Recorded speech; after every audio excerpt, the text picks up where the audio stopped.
Bonjour, bonjour les petits padawans. Alors là c'est le volume 4 on va dire. Ah, voilà, ben, il faut bien un ordre. Hein. Et donc la dernière fois, dans les grandes questions, et on va continuer d'ailleurs cette fois-ci, sur cette grande question, qu'est-ce que c'est que le beau? Parce que je vous avais dit que on ne ferait pas d'impasse, on rentre dans l'art, on y va carrément. Donc on avait déjà vu ensemble certaines évolutions donc, du terme de beau. On avait vu qu'il y avait un certain nombre de beautés à partir donc, des Grecs, la beauté classique, la beauté, etc. Et que ça évoluait à travers le temps.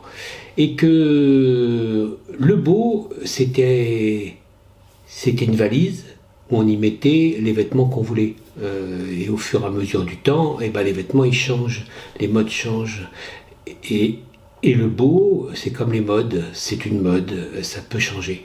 Même en beauté classique, ce qui est classique à un moment ne le sera plus à un autre, etc. Ce ne seront plus les mêmes femmes qui seront admirées, ce ne seront plus les mêmes critères qui seront pris en compte sur telle ou telle femme, etc. Sur telle ou telle vue, tel ou tel paysage, on n'aura pas les mêmes exigences, etc. Donc, on a vu la dernière fois les différentes évolutions à travers surtout une notion qui est intéressante, qui avait été introduite par la philosophie grecque, c'est la notion d'une beauté apollinienne qui recherche l'harmonie, et une beauté dionysiaque qui cherche justement à sortir du moule, à échapper aux règles avec l'hubris. Vous vous rappelez qu'on avait vu ce terme très intéressant d'hubris. Et donc on avait vu les différentes règles qui pouvaient être adoptées pour que le beau soit admis et soit à peu près universel. Le but du beau, c'est d'être universel. C'est la beauté classique, c'est la beauté qui va, on l'a vu, évoluer au fur et à mesure des siècles. Et donc cette beauté classique va devenir de plus en plus une beauté un petit peu trop classique. Et cette beauté va devenir un petit peu justement de plus en plus à se rechercher, à tourner en rond, une beauté un peu précieuse. On va arriver vers le baroque, qui est un peu la face sombre, qui est un peu le détournement, un petit bout du bris, etc. Justement pour un peu évoluer, parce qu'on en a assez peut-être donc de ce carcan, des canons, des règles de proportion, de l'harmonie, de la représentation parfaite. Alors là, on aborde un terme qui est très important, la représentation.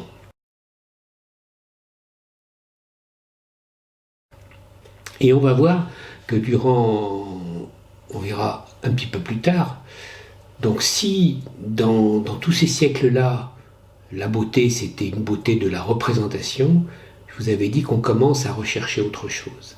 Et on va voir qu'on va rentrer de plus en plus à partir, en gros, du milieu du 19e siècle, même on verra s'il y a eu des précurseurs comme Turner, etc. Et donc, on va arriver vers une autre forme de beauté. On verra qu'il y a une autre forme de beauté qui est plus sur les émotions. On a vu avec les impressionnistes, etc., qu'on est dans une beauté différente, qui ne repose pas sur la perfection de la représentation, mais qui repose sur ce que ça provoque chez vous. Si ça rentre bien dans votre cœur, dans vos sentiments, c'est la beauté émotion, c'est les impressions que vous en avez. L'important, c'est pas que le ciel soit bleu parce qu'il était bleu quand le peintre s'est mis dehors et a peint sur les falaises d'Étretat ou sur la plage de Deauville. Non, ce qui est important, c'est l'émotion, ce qui a été ressenti par le peintre et qui cherche à vous rendre. Et si pour lui le ciel sera orange ou rouge carmin, c'est qu'il cherche à vous rendre une autre impression qu'un simple ciel bleu, qu'une journée paisible. Il y a quelque chose qui sera peut-être moins paisible là-dedans. Et donc ça, c'est très intéressant. On va voir aussi, après, par la suite, mais déjà on en a les germes dans ce milieu du 19e siècle et vers la fin du 19e siècle, une autre forme de beauté qui n'est plus seulement dans la représentation, qui n'est plus seulement dans l'émotion, mais qui sera dans la réflexion.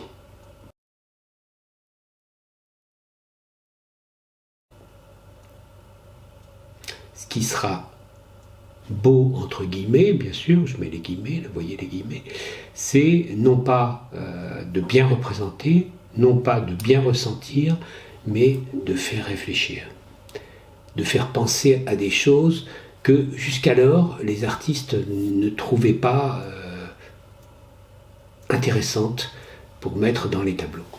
Et ça, on l'a déjà un petit peu vu avec l'enterrement en Ornans de Courbet, on aborde des sujets de société, l'artiste rentre dans le débat. Et là, ça devient une autre forme donc, que de beauté. Donc là, on en est sur vous présenter les grandes lignes de qu'est-ce que le beau. Eh bien, le beau, il peut se décliner, c'est une grille avec beauté représentation, la beauté classique, beauté émotion, ce qu'on ressent, les émotions que l'œuvre d'art va vous envoyer, et celles que vous lui envoyez aussi, parce que c'est un vrai dialogue qui se met en route, qui se met en place, et la beauté réflexion, qui est sans doute la plus récente, la plus moderne, et peut-être celle qui est le moins évident pour vous, pour nous tous. Et donc, si vous avez bien saisi ça, vous devez aussi saisir, je vous l'ai déjà dit, mais je le répète parce que c'est très important, que ces trois beautés-là peuvent se mettre en place pratiquement en même temps. Elles ne sont pas successives. On peut avoir dans une œuvre une recherche d'une certaine beauté représentation et en même temps essayer de faire réfléchir. L'harmonie ne nuit pas à la réflexion et réciproquement. Donc ça peut exister dans une œuvre. Ne pas s'interdire parce qu'on voit tout de suite que c'est plutôt quelque chose de perfectionniste dans la représentation, de se dire « Ah mais c'est ni émotif, ni émotion, ni réflexion ». Ce serait une erreur. Parce que des fois, les choses peuvent se mélanger, et même très souvent. C'est-à-dire qu'on peut avoir beauté représentation, beauté émotion et beauté réflexion qui peuvent se croiser, se conjuguer dans une même œuvre. Donc ça c'est important que vous le reteniez. Très important. Ce que je voulais dire aussi, à propos donc de ce qu'on a vu sur la beauté, on va un petit peu avancer. Vous avez parlé des monstres, en vous disant que le lait, le monstre, est indispensable, est utile et est indispensable au beau. Il faut toujours se comparer, il faut toujours une opposition, une résonance, une tension, comme on aime à dire en matière artistique et culturelle. Et bien le beau et le laid, c'est la tension fondamentale, souvent en art. La beauté à la recherche de la perfection, parce que c'est la beauté de Dieu, parce que Dieu est parfait. Donc la beauté qui parle de Dieu doit être parfaite. Ensuite, à la Renaissance, on recherche la beauté de l'homme, l'harmonie. Et en même temps, on a la beauté du diable, avec l'hubris, etc. À la naissance, on assiste à un retour de la recherche de perfection au service de l'homme, ça on l'a vu. La beauté du diable est néanmoins présente au travers d'un certain nombre de peintres qu'on a déjà cités, comme Jérôme Bosch, Bruegel, le baroque et les vanités. Vous savez, cette référence à la mort, à l'intérieur des œuvres, on voit des crânes, on voit... Il y a toujours une évocation du fait que nous sommes mortels et qu'il ne faut pas l'oublier, ce qui met un terme à notre perfection même. Durant une longue période, le beau est resté calé sur des règles très formelles, les canons ou ce qui s'en approche. Le classicisme, le maniérisme dont on a parlé, et son excroissance boursouflée, le baroque, vont s'emparer donc de ces règles, mais en même temps, au fur et à mesure que le temps passe, comme on a fait le tour, et comme les artistes sont des hommes et qu'ils ont envie d'évoluer, eux aussi, surtout après la Renaissance et vers la Révolution, les règles vont être bousculées. Qu'à partir d'un certain temps, vers la Révolution, ça commence à bouger, mais c'est surtout après, après le XVIIIe siècle, le début du XVIIe siècle, le beau va dévier. Le beau va dévier vers une représentation idéale du monde. Alors ça, c'est la base. On va partir de cette représentation idéale du monde vers une représentation réelle du monde. Et ça change tout. Parce qu'entre l'idéal, l'utopie, le divin, l'homme divin, et le réel, la société de tous les jours, la vie, ça change vraiment tout. Vous comprenez que entre une vue magnifique de Versailles, un jardin merveilleux à la Poussin, à la Boucher, ou un fouillis de nature complètement anarchique, ou un cloaque dans les rues de Paris, ou une vision complètement non idéalisée donc, de la vie, il y a tout un schisme, il y a toute une faille. Donc ça c'est important. Et un certain nombre de peintres vont contribuer à cette nouvelle esthétique. On a déjà parlé donc de Courbet, mais on peut parler de Delacroix, etc. Le réalisme devient une esthétique, ça c'est important.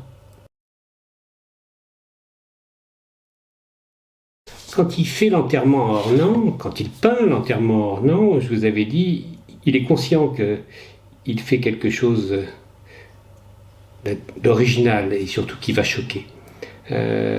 Parce que ce sont des gens de peu, c'est des gens dans une petite commune au fin fond du Doubs, ça n'intéresse personne d'exposer ça et de montrer ça à Paris. Donc l'enterrement à Ornans, c'est déjà une œuvre nouvelle. Après, il va introduire aussi Courbet, et ça on le sait moins, un certain nombre de nouveautés dans le paysage. Alors je ne sais pas s'il avait vu beaucoup d'œuvres donc de Turner ou s'il avait aimé vraiment sa façon de peindre, surtout les expériences de Turner. Mais on trouve chez Courbet cette vue. La plage de Dieppe est très intéressante avec ce ciel complètement lourd, chargé. C'est pas du tout ce qui se représente à l'époque. On voit une mer qui est grise, un bout de ciel orangé tout au bout, etc. C'est un paysage nouvelle manière. Et ça, c'est Courbet qui nous le propose. Même chose, on est dans la neige, on a une neige très dense, c'est comme un océan de blanc. Et la diligence qui est perdue au milieu, les chevaux perdus dans la neige, c'est pas du tout réaliste, mais c'est une nouvelle vision, c'est une émotion, c'est quelque chose qui veut nous faire ressentir à travers donc sa toile. Ce ne sont pas des œuvres les plus connues de Gustave Courbet, mais sont des œuvres très intéressantes. À peu près à la même époque, Delacroix va peindre un certain nombre d'œuvres qui seront très intéressantes parce que justement elles seront très différentes.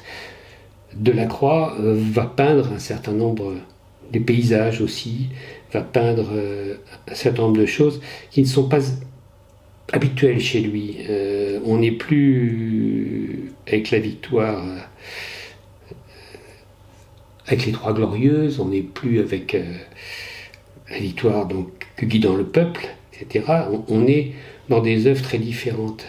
Et là, cette œuvre donc de Delacroix, on rejoint aussi un petit peu Courbet. On est sur des œuvres pré-impressionnistes, comme celle de Courbet. Là, on est aussi à Dieppe et on a ces ciels incroyables avec ces lumières. Là aussi, influence de Turner, de Sisley. Il y a quelque chose qui se passe, il y a quelque chose de très intéressant qui évolue chez ces grands peintres. Et on sent qu'on rentre vraiment dans une ère nouvelle, la beauté émotion qui supplante la beauté représentation formelle. Ça, c'est très intéressant donc de trouver ça. L'œuvre de Rodin, La courtisane, l'hiver de la courtisane, c'est quelque chose de terrible. Quelque chose de terrible parce que ça nous interpelle sur notre propre vieillesse, sur notre mort qui approche. Là, on est dans du réalisme cru. Rodin cherche à choquer, c'est évident, les seins complètement plats qui tombent, ce corps décharné. On sent que on sent qu'elle est pauvre, elle est misérable. Et c'est surtout cette misère d'une courtisane donc, qui nous interpelle, qui nous émeut. Cette femme est... Elle est terrible, elle est pathétique. Les reflets sont impressionnants. Elle a à peine de cheveux, peut-être, on voit à peine un chignon. À l'arrière, sont plus des... Elle ne doit pas avoir de vêtements, ou alors ce sont des frusques. Et cette œuvre est marquante. C'est une œuvre vraiment qui cherche à nous attirer du côté obscur du beau.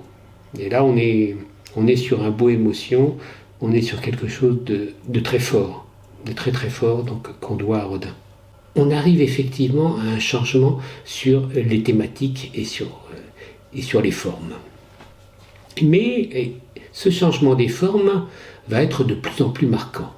Les peintres s'éloignent de l'obligation d'une représentation parfaite. Non seulement les formes s'éloignent de la vérité visuelle, mais les couleurs aussi vont varier. Pour jouer non plus sur la réalité, mais sur les impressions et sur les émotions.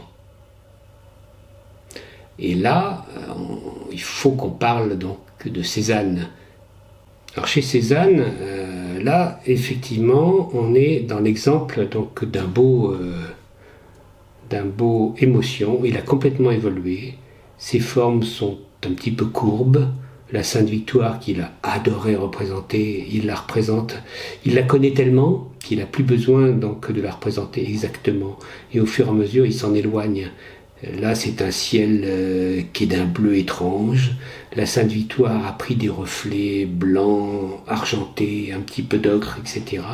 Les maisons qui sont au premier plan, on ne les reconnaît même pas, sont des maisons. On dirait des tas de terre, mais je pense que ce sont des maisons. Et il les a faites ocre, avec quelques apparences de pierre et un peu de vert en bas pour faire la nature, comme des maisons qui se perdent en plein dans cette forêt, avec la Sainte Victoire qui est en fond. C'est un très beau tableau, ce sont des très beaux tableaux. Même quand il fait des portraits, il s'éloigne donc du portrait réalité. Là, cette femme bourgeoise, il ne recherche pas à montrer sa beauté, il cherche une impression d'ensemble, et on voit qu'il arrive à plus mettre en valeur finalement son habit que sa propre figure. Il s'intéresse beaucoup plus au bleu de l'habit. La figure, il l'a peinte, mais dans des tons qui ne sont pas forcément flatteurs. Il y a de l'ocre sur une joue, les yeux sont noir-gris. La touche la plus émouvante vers le haut sont peut-être les fleurs du chapeau. Alors ça, c'est très étonnant aussi. Quant au fond, c'est comme s'il s'en fichait, il le fait un peu disparaître, mais seuls les tons l'intéressent pour que le bleu ressorte. Il y a des ocres, la couleur du bois. Elle est appuyée sur une nappe de toutes les couleurs, mais qui rentre bien dans cette impression générale ocre foncé. Donc, quand il fait des portraits, ce ne sont pas les portraits donc, des autres portraitistes donc, que de son époque. Et les natures mortes, c'est la même chose. Chez Cézanne, les natures mortes ne sont pas mortes du tout. Là, c'est comme une explosion. C'est une explosion de couleurs. Il a peint des chrysanthèmes, qui est une fleur maintenant un petit peu décriée à tort, c'est une très belle fleur. Les chrysanthèmes sont magnifiques. Et là, ils explosent. Le vase presque disparaît. On voit les fleurs avec un rideau au fond. Le rideau importe peu, il met juste en valeur encore plus le bouquet, une petite touche de bleu à droite, juste pour faire encore mieux ressortir cette explosion jaune, orange et orangée. Donc là aussi on est dans une nature morte qui dit quelque chose, c'est presque un manifeste de la couleur et de l'émotion que doit nous provoquer, ne serait-ce que des thèmes comme ça, en principe neutre et très passif, une nature morte, et pourtant c'est quelque chose qui parle à nos yeux et à nos émotions. Avec les impressionnistes, et les fauves, et puis les cubistes, et tous les autres courants donc, de l'art moderne, tous ces courants vont participer à cette nouvelle définition du beau qui repose plutôt sur l'émotion, et qui sont liés à des émotions nouvelles, originales et fortes. chaque courant, chaque peintre va chercher, ce sont des chercheurs, ils cherchent quelque chose de nouveau, une nouvelle façon de jouer avec nos émotions. Donc, on retient bien, on est passé là déjà de la beauté représentation à la beauté émotion. La troisième, la beauté réflexion, est beaucoup plus récente. Ses prémices sont très précoces. Les premières salves ont eu lieu juste avant la guerre de 14. On les fait remonter souvent à ce dynamiteur de l'art, on l'a surnommé comme ça, qu'est Marcel Duchamp. Marcel Duchamp a eu l'idée.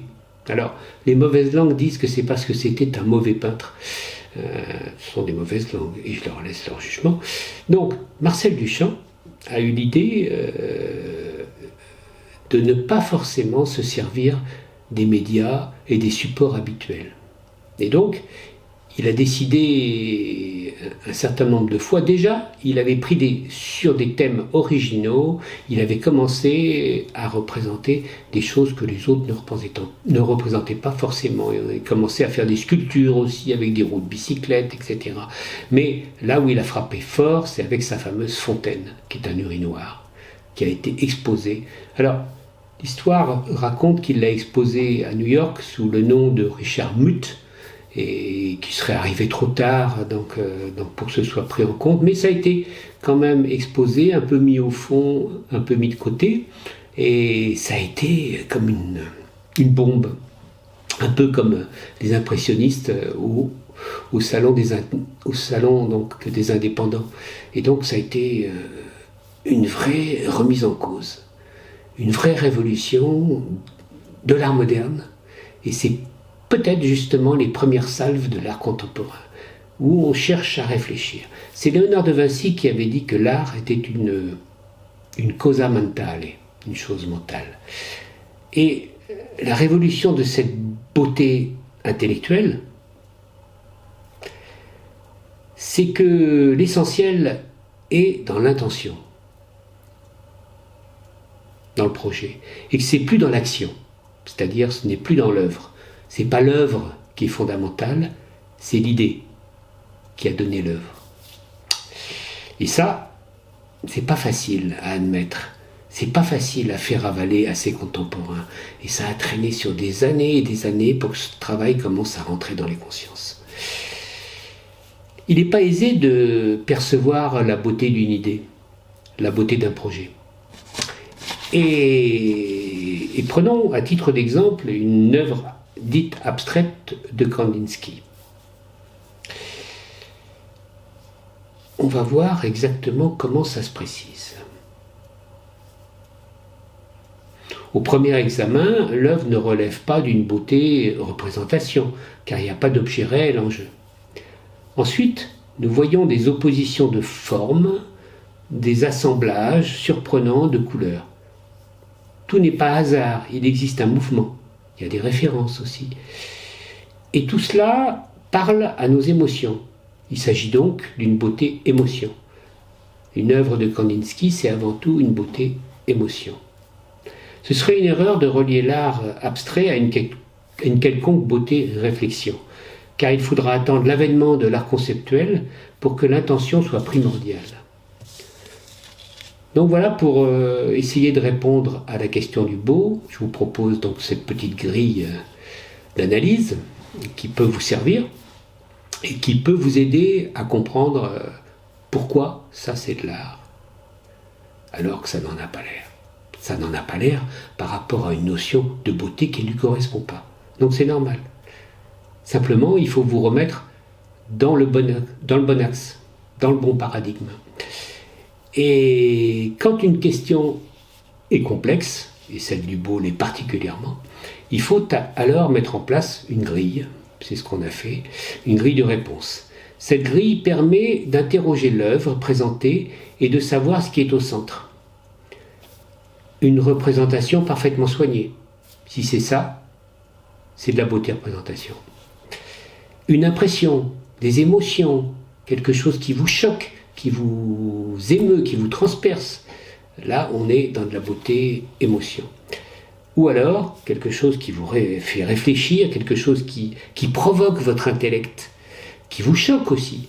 Ça, c'est une beauté réflexion, c'est un vrai débat visuel qui se met en place devant vous et que vous devez décrypter. Avec cette grille, on sait à quel type d'œuvre on est confronté. Mais il y a encore plus de complexité dans le fait, comme je vous l'ai dit au début, et je le répète encore, que ces trois types de beauté peuvent se conjuguer dans une même œuvre. Et donc qu'il faut arriver à bien séparer les différents niveaux.